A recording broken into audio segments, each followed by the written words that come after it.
Magandang araw po sa inyo mga kasagap. Good morning po, magandang gabi o hapon man saan man dako ng mundo. At ito lang po ay ibibigay natin impormasyon kung paano ba kumuha at mag-renew ng bagong lisensya. Kung kaka-expired lang ng lisensya mo, ito ang dapat nyong gagawin. Unang gagawin sa requirements ng LTO pag mag-renew kayo ng lisensya ay pumunta lamang kayo sa website na www.portal.lto.gov.ph at buksan nyo po yun at mag-sign in po kayo. At pagkatapos nyo po mag-sign in ay makikita nyo po kung may violation po kayo. Kung wala po kayong violation ay validity nito ay aabutin ng 10 taon. Kung mayroon naman po kayong record ay aabutin lang po ng 5 taon. Ngunit ano bang requirements kapag tayo magre-renew ng lisensya? Una, magdala kayo ng ballpen. At pangalawa ay dalhin nyo po yung photocopy ng examination nyo sa portal na ibinigay nating link. At pangalawa, magdala po kayo ng worth of 1,035 pesos lang. Kaya ano pang hinihintay nyo?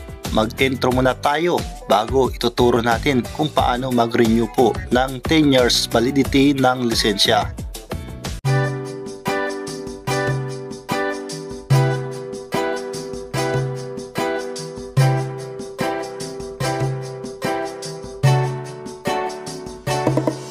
Magandang umaga, dito po tayo sa LTO Pamplona upang i-renew po yung ating lisensya.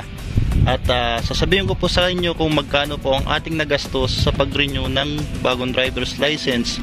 At balitan natin at valid 10 years na po yung magiging validation. Tara po. Meron na tayong portal, nag-exam na tayo sa portal, pasado naman tayo at punta po tayo ng medical. Magbi-medical po tayo, yan po sa isa pong requirements po dito sa LTO para makapag-renew.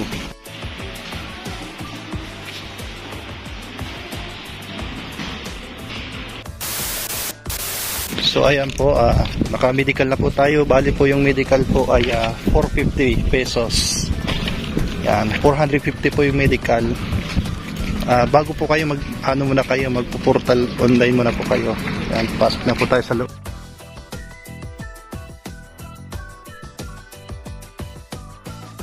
A few moments later. Tapos na po tayo mag-renew po ng lisensya at valid po ng 10 years po. Kung wala po kayong violation, kung may violation po kayo ay 5 years lang po. At kagandahan, 10 years na po. Kaso lang po, papel po yung binigay sa atin. Wala pong available na card. Kaya ang gagawin po natin ay ipaprint daw po ito at pwede na rin po pala i-cut po ito para ipalaminate as a valid ID and lisensya na rin po para ipakita kasi malaki po ito kung ipapakita po ipapotocopy and then wag lang po walain po yung original. Ayan po, yan po, maraming salamat po at makaka-scout na rin po tayo, tuloy-tuloy po ito yung pag-scout po natin para hindi po tayo masita ng pulis pagkapag paso po yung lisensya natin. Yan lamang po ang ating update po ngayon sa pag-renew po ng lisensya. Inabot po ng bali po ng 1,000 plus pagka ma-renew po. Yan.